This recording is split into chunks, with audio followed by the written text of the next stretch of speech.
to je Miro Talian. Miro v KPMG vedie oddelenie fúzií a akvizícií, ktoré pomáha firmám s ich predajom. Miro, prečo je dôkladná príprava firmy pred predajom kľúčová?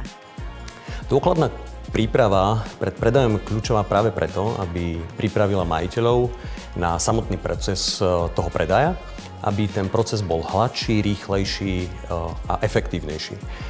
Investori majú radi firmy, ktoré sú na tento proces pripravené, čo v konečnom dôsledku môže prispieť k ich vyššej hodnote. Aké konkrétne kroky by mala teda firma urobiť v účtovníctve a vo finančnom reportingu?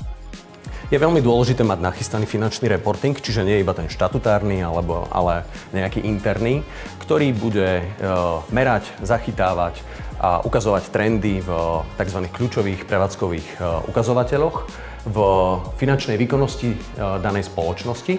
No a v neposlednom rade je veľmi dôležité mať tieto čísla pred samotnou transakciou, teda predajom, zauditované štatutárnym auditorom.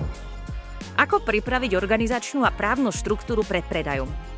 Na Slovensku je veľmi bežné, že dochádza ku kumulácii pozícií v danej firme.